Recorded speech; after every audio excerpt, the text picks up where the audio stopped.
avant ce nouveau numéro de Parler de l'instant. Lors du numéro du vendredi 16 octobre dernier, où je recevais Simon Perdry, un souci technique est survenu avec un Instagram empêchant l'enregistrement de commencer à temps. Donc, voici pour ce numéro, je reçois l'auteur Simon Perdry. Désolé pour ce désagrément et bon visionnage.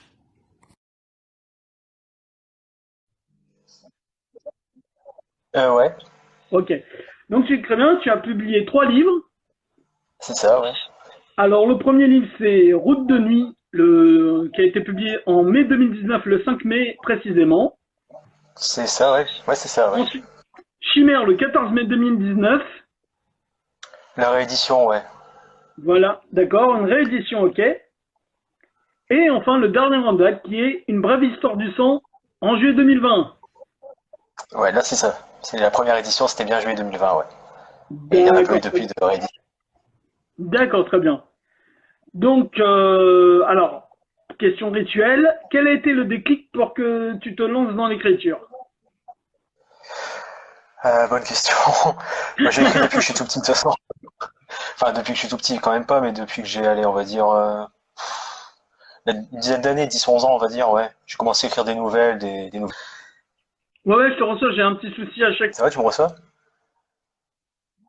fois. J'ai un Ok. truc qui me gâche la vue, donc c'est chaud. Donc, mais pourquoi je me suis mis à écrire quand j'ai eu 10-11 ans? Mais alors là, franchement, je sais plus du tout. Je lisais déjà beaucoup à l'époque. J'ai toujours lu énormément, ça je m'en souviens. Et c'est venu tout seul, quoi, de la force de lire, mais j'ai eu envie de donner des histoires que d'autres auraient envie de lire, voilà, tout simplement. J'en D'accord? ai fait mon métier, enfin, j'ai d'abord été scénariste de BD avant de me publier en tant qu'écrivain. J'ai été édité en tant que scénariste de BD. J'ai pas lâché l'affaire, on va dire que c'est en pause, quoi. Je pourrais bien y revenir un jour, mais c'est pas une priorité pour l'instant. J'ai D'accord? arrêté parce que, honnêtement, c'était pénible à gérer. J'ai d'abord été édité, mais ça s'est pas très bien passé avec l'éditeur. Il doit encore de l'argent d'ailleurs. Si tu m'écoutes, rends-moi l'argent. Oui, c'est bien Ensuite, je me suis important de lui dire. Lance-lui le message, vas-y, tu peux y aller. rends-moi l'argent vite. Bon. Et donc ensuite, je me suis auto-édité avec d'autres dessinateurs, mais honnêtement, gérer dessinateur, publication en France, c'est quand même assez pénible au niveau de la Ouais. paperasse. Mm. Donc j'ai lâché l'affaire parce que juridiquement, c'était franchement pénible. Et je me suis remis du coup à l'écriture de livres, quoi. Pour être D'accord. totalement seul, gérer mon art comme je le veux, comme je l'entends, et devoir répondre de rien à personne et être totalement indépendant, quoi. D'accord. Donc c'est pour ça que tu as choisi l'auto-édition alors. Ouais. Enfin, honnêtement, le Route de nuit, je l'ai proposé à un éditeur qui en D'accord. voulait. Enfin, à plusieurs Mhm. éditeurs. Il y a un éditeur qui en voulait, mais la condition, ça aurait été d'aseptiser plusieurs scènes à la fois de violence et de sexe. Ah Euh, Compréhensible, parce que c'est vrai que, bon, il y a certains passages gratinés, mais j'en avais pas envie, quoi. Je me suis dit, tant pis, allez. Tant qu'à faire, je m'édite tout seul, au moins, le bouquin sera vraiment le mien, quoi. Ce sera vraiment le produit que je veux proposer au public et pas quelque chose qui a été arrondi, quoi. D'accord, ce qui est compréhensif, hein. Si le livre te plaît tel que tu le sens, ça serait dommage de l'expurger, on va dire. Voilà, quand même.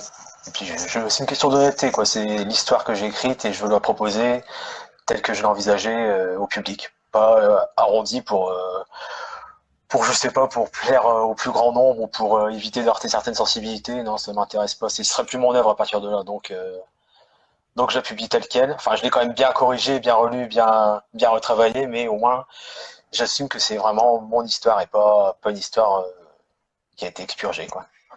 D'accord. Alors, comment tu prépares tes livres? Est-ce que tu fais des plans ou tu laisses l'inspiration venir? Et puis, est-ce qu'il y a des recherches, par exemple, est-ce que tu fais des recherches spécifiques au thème que tu abordes? Euh, des plans, j'en fais jamais, honnêtement. Enfin, j'ai juste le début, le milieu et la fin. Et D'accord. ensuite, je relis les points en tant que jardinier, comme on dit, même si, bon, je suis pas totalement fan du terme.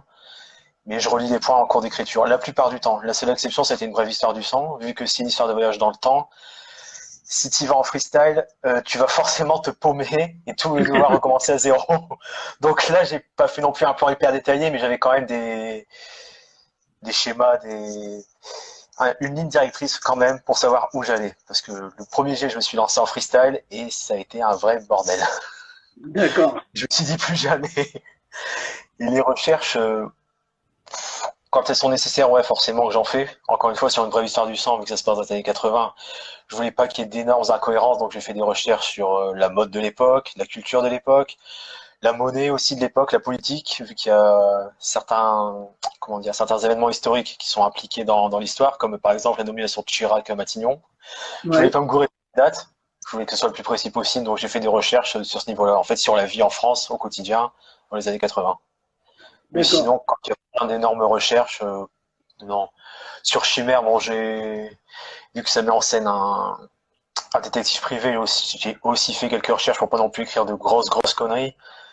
Mais je peux pas dire non plus que j'ai fouillé vraiment. J'ai vraiment pas fouillé non plus le quotidien d'un détective privé, quoi. J'ai quand même laissé une belle part à la fiction. Ouais. Ouais, t'as un peu enfin, t'as un peu embelli le métier, quoi. Ouais, quand même. C'était nécessaire pour faire quand même une bonne fiction, parce que si je m'en tenais vraiment juste aux couvertures et aux filatures, ça aurait quand même été un bouquin un peu chiant, quoi, sur le long terme. Ouais, c'est clair, j'avoue. Voilà. Alors, deuxième partie, est-ce qu'il y a un sujet qui t'intéresse, enfin, que tu as envie de développer, de parler, c'est ta libre antenne, on va dire. Ma libre antenne. Ouais, Oh, ça, j'ai pas de terme pour ça, donc on va dire que c'est l'instant, tu te lances sur un sujet, voilà. bon, en rapport avec l'écriture, ou enfin avec la lecture ou la culture en général, il y a bien cette micro-polémique qui fait écho à d'autres autour d'Alice Coffin qui veut ne plus lire d'hommes, par exemple. Ah oui, Enfin, c'est bien argumenté, on se rend compte quand même que les propos ont été largement déformés par les journalistes. Quand on ouvre le bouquin, on se rend compte qu'elle a quand même mieux argumenté, mais le fond me gêne, quoi. Et pas qu'elle, d'ailleurs, j'ai lu, entendu aussi, par exemple, ne plus lire d'anciens auteurs parce qu'ils étaient racistes. Ce qui est vrai, d'ailleurs, ils étaient racistes à l'époque. Par exemple, Lovecraft, qui est quand même connu pour avoir été très raciste. ah, Ou ne je plus savais lire. pas. Aussi, Lovecraft était quand même bien gratiné à ce niveau-là, D'accord. malheureusement. On a aussi ceux qui veulent plus lire d'auteurs qui sont sexistes et ainsi de suite. Et je peux comprendre, surtout quand c'est bien argumenté, oui, je peux comprendre que ça gêne. Mais déjà, d'un point de vue historique, je considère qu'il faut les lire pour avoir une vision d'ensemble de l'époque, Mhm. pour avoir un instantané de l'époque. Et par défaut, se couper comment dire, d'une partie de l'humanité, hein, carrément, on veut dire par conviction, ça me gêne. Ça me gêne parce que c'est s'enfermer dans ses propres convictions, justement, et ne pas s'ouvrir à la confrontation, qui, de mon point de vue, est la meilleure façon de confronter les points de vue, de débattre et d'évoluer, tout simplement. Donc, je peux comprendre qu'on ne veuille pas lire certaines choses, certaines personnes en rapport avec ses convictions, mais d'un autre côté, se couper du débat, se couper de l'ouverture d'esprit, ça me paraît pas non plus être la meilleure façon d'avancer. Donc, D'accord. même si c'est bien argumenté, fondamentalement, j'adhère jamais au principe. D'accord. Ouais, ce qui est compréhensif, hein. Merci. Ok, ok. Est-ce que, et par exemple, bon, on va dire, et même il n'y a pas qu'en livre, est-ce qu'il y a aussi des fictions dont tu dirais, tu serais d'accord avec ce terme, par exemple, par rapport au contexte et tout, donc tu dirais, oui, il faut pas, oui, je le verrai pas parce qu'il y a ça, par exemple, enfin, tu vois. Alors, ça des films, notamment, ou non, c'était pas Casablanca, c'était Autant n'importe le vent qui avait été. Oui, Antoine Emportement, ouais, qui,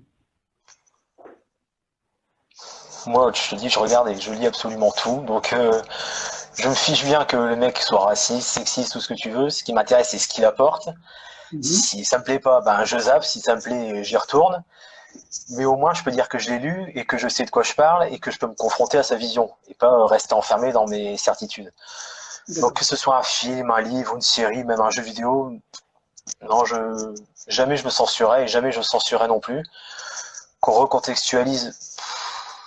En même temps, les gens sont pas cons, quoi. Je veux dire, quand tu regardes un film qui a plus de 50 ans, tu te doutes bien qu'au niveau idéologique, forcément, il est daté. Donc, Exactement. recontextualiser, ça me paraît quand même prendre les gens par la main et les infantiliser. Donc, je sais pas non plus si c'est vraiment une solution Ah, bah oui, défendable. Ouais, c'est un peu comme Disney qui font ça sur leur plateforme Disney+. À chaque fois, ils mettent J'étais pas au des, courant. bah, ils ont mis par exemple des avertissements en disant oui, enfin, je raccourcis en disant que voilà, c'est par rapport au contexte de l'époque, tout ça. Donc, je trouve ça dans le principe, je trouve ça bête parce que à l'époque ils le faisaient pas, tu vois, maintenant ils le font. Vu qu'on est dans une société qui est quand même un petit peu, on peut le dire, hein, qu'on est dans une société où il faut absolument s'excuser de ce qu'on va faire ou de ce qu'on a dit, comme par Ouais, exemple, quelqu'un dit qu'il aime bien boire, il faut dire ah non, faut modérer le propos, faut boire avec modération. ouais, c'est vrai qu'on vit dans une société de plus en plus, comment dire, protégée, ouais, surprotégée. Mais encore une fois, ça évite les confrontations avec des points de vue qui sont pas forcément défendables d'ailleurs. Je défends pas le racisme ou le sexisme ou quoi que ce soit, mais je préfère qu'on s'y confronte pour justement mieux les démonter, mieux en discuter que les ranger sous le tapis pour que le problème en fait grossisse dans notre dos et nous revienne en pleine face. Ce qui me paraît pas du tout être une attitude responsable, honnêtement. Non, c'est Donc, sûr. je préfère qu'on s'y confronte pour mieux la démolir en fait et recontextualiser. Bon, à la limite, ça peut être utile pour, allez, si tu connais vraiment rien, si t'es vraiment largué au niveau culturel, mais si t'as quand même un minimum de jugeote, tu te doutes bien qu'un film qui est daté ou une œuvre qui est datée, elle l'est sur tous les points et pas seulement au niveau du style ou de la narration et que idéologiquement, ouais, ce sera forcément daté. Donc, recontextualiser, ouais, je suis pas sûr non plus que ce soit vraiment utile. C'est encore prendre les gens par la main, quoi. Et leur imposer une vision. Voilà, c'est. Oui, à l'époque, c'était pas bien, ouais, mais laisse les gens se faire une idée de pourquoi c'était pas bien, ou leur dire oui, c'est pas bien, voilà. Je préfère que les gens se fassent une opinion eux-mêmes plutôt qu'on les guide vers telle ou telle opinion. Ça me gêne aussi, quoi. D'accord. Ok. Bon, et ben on va passer déjà à la troisième partie, qui est le questionnaire fun. Et D'accord. évidemment, comme toi tu es écrivain, donc on va te faire le questionnaire écriture. Vas-y. Attention, tu es prêt? Ouais. Qui est ton écrivain favori? Je peux en citer deux. Vas-y, pas de soucis. Donc Clive Barker pour l'horreur et le fantastique Mhm. en général parce que j'adore son approche qui est vraiment sans filtre. Quand il fait des scènes de sexe, il y va à fond. Quand il fait des scènes gore, il y va à fond. Le mec est vraiment voilà. Quand il s'attaque à un sujet ou une histoire, il y va vraiment à fond, quoi. Tête la première. Et c'est quelque chose que j'adore, quoi. Sans filtre. Et donc dans le même genre, sans filtre aussi, mais qui est pas totalement de l'horreur, encore que certains bouquins pourraient être assimilés. C'est Bret Easton Ellis, Ouais, surtout connu pour American Psycho, qui a été porté à l'écran, qui est, exact. qui est devenu culte d'ailleurs. Mais il Ouais. a fait d'autres bouquins. Il a fait, bon, je vais pas tous les citer. Il a fait des Moins chroniques. que zéro. Moins que zéro, qui a aussi été adapté à l'écran, très mal par contre, très très mal, sous le titre, un titre complètement con d'ailleurs, Neige sur Beverly Euh, Hills, un truc comme ça. Ouais, Neige sur Beverly Hills. ah, d'accord, ouais, Il est pas ouais, encore. d'accord, je comprends avec un autre truc alors. Et il a fait aussi les lois de l'attraction, je crois, non? Les lois de l'attraction, ouais, qui a aussi été porté à l'écran. Et Oui, Zombie, exact. qui a été porté à l'écran sous un autre titre, Informers, il me semble, Mhm. et qui était aussi largement loupé. En fait, les deux qui sont réussis, c'est American Psycho et les lois de l'attraction. Ces deux-là sont très réussis, très fidèles au bouquin, sur tous les plans, quoi. L'approche, encore une fois, sans filtre, cash, la subversion, parce que c'est quand même des bouquins très très subversifs au niveau du propos anti. Bon, je vais pas dire anti-capitaliste non plus sur Lucas Seiko, faut pas déconner, mais plutôt anti-yuppies, quoi, Ouais, les ceux qui bourgeois, sont enfin, les boursicoteurs écrits. cocaïnés, quoi, un peu Ouais. survoltés. Les lois d'attraction, c'est plus bon, les étudiants qui sont aussi pas tous les étudiants, mais ceux qui sont vraiment gâtés pourris, quoi, les jeunes bourges, quoi, les jeunes Ouais. bourgeons débiles. On va dire les Et populaires, ultra populaires. ouais, très, ouais, et autosatisfaits d'eux-mêmes, quoi. Et donc les films ont été assez fidèles sur ce plan-là, sur l'approche vraiment sans filtre et cash, qui est sa marque de fabrique, c'est Alice qui. Bon, moi j'ai lu American Psycho, je devais avoir 12 ans, donc c'était pas vraiment le bon âge pour le lire, honnêtement. Bizarrement, ça m'a donné envie d'écrire encore plus. Bon, voilà, c'est pour ça que maintenant j'écris de l'horreur, je pense.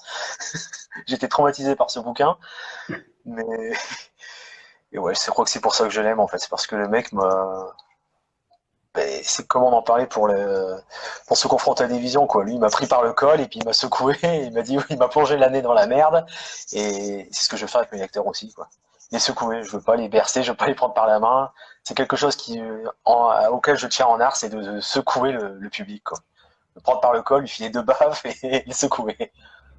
Ce qui est une bonne approche, hein, moi je trouve. C'est une approche un peu violente, mais une bonne approche. Ça porte ses fruits généralement, quoi. Oui. Alors, deuxième question. Le roman que tu aurais aimé écrire. Bonne question. Ce serait pas un Ellis ni un Barker pour le coup, tiens. Ce Ah, serait un Stephen King, je pense, ouais. ah, 22-11-63, celui ouais, sur l'assassinat de Kennedy avec le professeur d'école qui repart dans le passé pour empêcher l'assassinat de Kennedy. ouais. Je sais pas si tu l'as lu ou vu parce qu'il a été porté à l'écran aussi en mini-série. Alors, j'en ai entendu parler, et non, je l'ai pas vu la mini-série, mais j'en ai entendu parler, et c'est vrai que le pitch est pas mal, l'histoire, l'idée est pas mal. Donc déjà l'idée est pas mal, c'est une bonne histoire de voyage dans le temps qui vire petit à petit à la chronique en fait de la vie aux États-Unis à cette époque dans les années 60 donc. Et justement, King fait un truc que j'apprécie énormément, dont j'y reviens, c'est qu'il a une approche sans filtre, encore une fois. Le racisme, il le traite tel quel, le sexisme, il le traite tel quel. L'époque était quand même assez réactionnaire, enfin, selon notre point de vue, évidemment. Il la traite tel quel, sans embellir, sans non plus, comment dire, sans noircir le tableau, parce qu'il y avait aussi des bonnes choses à l'époque. Il les présente tel quel. Il fait un tableau nuancé, ce qui, à notre époque, je trouve, manque beaucoup justement à ceux qui font des chroniques, c'est-à-dire c'est ou tout blanc ou tout noir. On trouve de moins en moins de nuances. Moi, quand j'ai des chroniques, je trouve que les mecs sont tellement, encore une fois, convaincus de leur bien fondé que ça me saoule vite fait. Là, ce qu'a fait King, c'est établir un portrait très nuancé des États-Unis à cette époque, en plus d'une histoire de voyage dans le temps qui tient vraiment la route. Et donc, c'est un tout que j'apprécie, quoi. Une très bonne histoire de voyage dans le temps qui se double d'une chronique intelligente. Donc, c'est vraiment un livre somme qui, ouais, pour le coup, j'aurais bien aimé l'écrire celui-là. C'est vraiment un tour D'accord. de force assez puissant. Ok. Alors, quatrième question. Non, troisième Troisième. question. J'ai, j'étais perdu. Si tu étais une citation, Alors là, je t'avoue, il n'y a rien qui me vient du tout. Citation de roman ou de. ce qui te vient l'idée, si tu étais une citation. Ah, il y a cette réplique de Snake Plissken dans New York 97 qui me revient là d'un seul coup. Plus les choses changent et plus elles restent les mêmes. Qui donne à penser en fait. C'est vrai que plus les choses changent et plus elles restent les mêmes. Il n'y a qu'à voir notre monde actuellement, quoi. Plus on pense évoluer, plus on stagne en fait. C'est vrai. Et donc, ouais, je prendrais celle-là. Ok, ça me va. Quoique, c'est un proche d'un film, mais ça me va quand même. C'est une citation, donc c'est écrit, donc ça me va quand même. C'est bon. Ouais. Alors, à la main ou sur ordinateur? Euh, le tapuscrit toujours sur ordinateur. Maintenant, quand il me vient des idées, généralement pendant on va dire, quand je gamberge sur le sujet avant de l'écrire, ouais, là, je peux écrire à la main. Je prends tout ce qui me vient sous la main avec un stylo et je note. Et à la fin, c'est un véritable foutoir dans mes poches parce que ça peut même pas arriver dans la rue. Donc, je prends n'importe quoi pour notifier, je range dans ma poche et ensuite je ressors des notes comme ça et, et je pioche dedans. Donc, ouais. Par contre, les notes avant d'écrire, c'est à la main, ouais. Mais Ok, le tapuscrit, toujours sur ordinateur, ouais. En partie d'accord. parce que mon écriture manuscrite est complètement dégueulasse. Et même moi, j'ai du mal à me relire parfois. Donc, ce Je te serait gênant comprends, d'avoir on est deux. que je ne comprends pas. Moi, je me comprends, mais je sais que les autres vont pas comprendre. Donc, à mon avis, le tapuscrit, ouais, c'est mieux. C'est mieux, ouais. Donc, on peut bénir l'invention de l'ordinateur. Oh, oui, ça c'est sûr. Surtout Alors quand là, on écrit comme, comme des mouches, quoi. c'est clair. Là, tu vas te faire des ennemis. Le livre que tout le monde aime et que toi, tu détestes. Euh... Attends, je cherche. Le pire, c'est qu'il y en a peut-être pas mal en plus. Euh...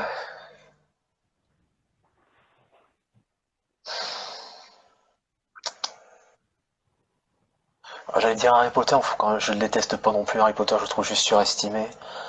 Euh...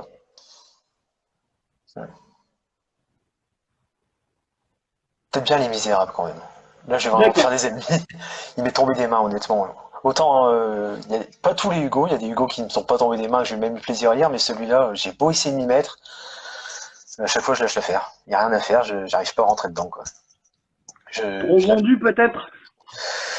Je sais pas, les personnages me parlent pas, j'arrive pas à me passionner pour ce qu'ils vivent, ni ce qu'ils font, il n'y a rien à faire, je me laisse totalement de marbre ce bouquin. C'est malheureux, D'accord. parce que c'est un classique, mais ça prend pas du tout sur moi.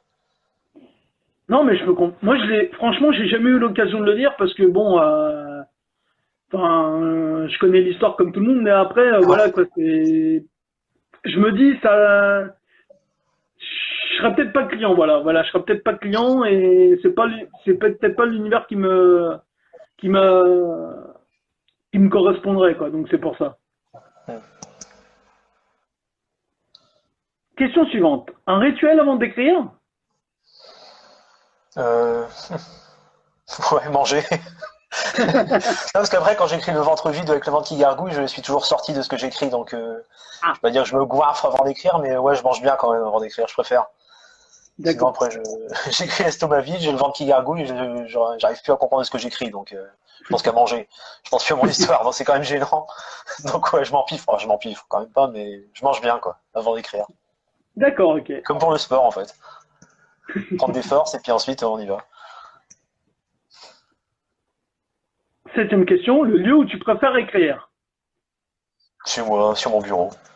D'accord. Franchement, ailleurs, je n'y arrive pas. Non, j'ai déjà essayé quand j'ai pas eu trop en déplacement, par exemple, Mhm. et même dans une chambre d'hôtel, posé avec mon ordinateur portable, c'est pas mon chez moi, c'est pas mon antre, c'est pas mon bureau, quoi, c'est pas mon domaine, et donc l'inspi vient pas. D'accord. J'ai besoin de mon univers. Ok. Ah, enfin, tu écris plutôt la journée ou la nuit? C'est variable, ça dépend des histoires. Une brève histoire du sang, je l'ai écrit la journée principalement. Mhm. Chimère, je l'ai écrit en soirée. Et Route de nuit, pour le coup, je l'ai vraiment écrit que la nuit. Ah, d'accord. Ouais, en fait, plus j'ai écrit, plus je suis passé au niveau du jour, quoi. J'ai commencé la nuit, puis en soirée, et ensuite la journée. Et là, celui que j'écris actuellement, d'ailleurs, je l'écris le matin. Donc, peut-être Ah, qu'après, je d'accord. sais pas, je vais faire le tour encore d'une montre. Le prochain, je l'écrirai Oui, c'est peut-être encore possible, de hein. nuit. J'en sais rien. Mais Route de nuit était écrit entièrement de nuit, ouais. Et c'est peut-être pour ça que c'est vraiment les histoires les plus horrifiques que j'ai écrites. Alors que Chimère, c'est plus polar et surnaturel. Et une Mhm. brève histoire du sang touche même à la romance. Peut-être parce qu'il a été écrit la journée, j'en sais rien. Il était plus lumineux que les autres. J'étais plus éclairé, mais c'est peut-être ouais, en rapport avec l'ambiance. J'ai besoin de plus ou moins de lumière, bizarrement. Je m'en rends compte en fait. Donc, encore que celui-ci que j'écris le matin, c'est une histoire de vampire, donc c'est pas totalement adapté la matinée à Non, ces c'est sûr. créatures. Donc, je sais pas pourquoi. Je sais pas. Sur Route de nuit, c'est sûr que j'avais besoin de l'écrire de nuit, ça c'est certain, pour vraiment être dans l'ambiance, quoi. Mhm. Et ensuite, pourquoi j'ai de plus en plus avancé le. Je saurais pas te le dire, honnêtement. Mais le fait est que j'ai de plus en plus avancé mes sessions d'écriture, ouais. C'est D'accord, bizarre. ok. C'est un truc que je m'explique pas là, pour le coup, mais c'est comme ça. Donc ça peut être aussi bien la nuit que le jour, que la soirée, que. Bon, sauf quand je mange en fait. Voilà. Une fois que j'ai bien le ventre rempli, ouais, je crois que je peux m'y mettre à n'importe quelle heure en fait. D'accord. Ouais, donc t'as pas de cycle défini, quoi. Ça dépend vraiment de. J'ai longtemps cru que j'écrivais que la nuit, vu que Route de nuit en fait c'est une collection de nouvelles qui ont été écrites en une bonne année quand même. Mhm. Donc pendant un an je me suis dit bon bah apparemment je suis un auteur nocturne, j'écrirai que la nuit. Je me suis mis sur Chimère la nuit aussi, et plus je l'écrivais, plus je avançais jusqu'en début de soirée. Donc une brève histoire du sang, je m'y suis mis aussi en début de soirée, et plus je l'écrivais, plus je m'y mettais en journée. Donc et là c'est pareil, celui que j'écris, je m'y suis mis en journée, et plus ça va, plus je l'écris le matin. Donc c'est pour ça que je dis que le prochain, à mon avis, je l'écrirai encore de nouveau de nuit, et ainsi de suite. C'est quand même très bizarre, mais bon. Mais non, j'ai pas de cycle défini, quoi. En même temps, je m'enferme avec mes écouteurs, je me coupe de tout, donc qu'on soit le jour ou la nuit, je pense qu'en fait, au final, ça change pas grand-chose, quoi, pour moi. D'accord, ok. En fin de compte, du moment que j'ai mes écouteurs et que je suis dans mon univers, c'est bon, je suis lancé. D'accord. Eh ben, merci d'avoir répondu à mes 8 questions. De rien. Alors, quels sont les prochains projets? Mais justement, ce que je suis en train d'écrire, une histoire de vampire, qui est la D'accord. suite de Chimère, mais aussi la suite d'une brève histoire du sang. En Ok. fait, Chimère, ouais, les deux, je vais pas dire que les deux se suivent, une brève histoire du sang et Chimère, hein, parce que c'est plus, j'ai pensé à la dernière trilogie qu'a fait le réalisateur Shyamalan au cinéma, c'est-à-dire Incassable, Split et Glace. Où Exact, je Split, vois. Split est pas une suite d'Incassable, mais il répond, on va dire, c'est le film miroir. Incassable, c'était sur le super-héros, Split, c'était sur le super-vilain, et Glace, c'est la réunion des deux. Mhm. Donc, je vais pas dire non plus que j'ai fait la même chose, puisque, bon, certes, le héros de Chimère revient dans celui que je suis en train d'écrire, et c'est bien le héros. Maintenant, une brève histoire du sang n'était pas non plus centrée sur les méchants, et ne servait pas non plus à introduire que les méchants, même si les méchants du roman reviennent. Mais D'accord. c'était pas centré sur eux. Une brève histoire du sang n'est pas centrée sur eux, mais par contre, ils reviennent dans Vampire. Ok. Donc, ouais. Donc, une brève histoire du sang et Chimère évoluent en parallèle, en fait. Et là, on va dire le point qui les relie tous les deux, au final, qui est Vampire, donc, qui va aussi, je pense, apporter un point final à cet univers, parce qu'après, je sais pas ce que je vais faire, mais je pense que je vais laisser l'horreur en plan pendant quelques temps. Mhm. J'en écrirai encore, je sais très bien que j'en écrirai, c'est inutile de dire que j'en écrirai plus jamais, puisque j'ai ça dans le sang, donc j'y reviendrai forcément. Mais je pense que je vais mettre un truc qui me titille aussi depuis longtemps, c'est le polar, quoi. Le polar pur et dur, avec enquête policière, crime, mystère à résoudre, tueur sadique qui rentre dans les parages, ce genre de truc, quoi. À la Seven, à la Raymond Chandler aussi, qui est un auteur que j'adore, avec toujours ces histoires de détectives qui est pris dans des histoires pas possibles de femmes fatales, de tueurs, de jeux d'argent, de trafic, etc. Et qui se retrouvent toujours à remuer la merde, quoi, des tréfonds de la société moderne. C'est aussi une approche que j'aime et des histoires que j'aime, et je pense que pour le prochain, ce sera une histoire comme ça que je vais écrire. Je vais délaisser l'horreur pendant un roman, c'est sûr. Mhm. Je vais me concentrer sur du pur roman noir, ouais. D'accord, ok.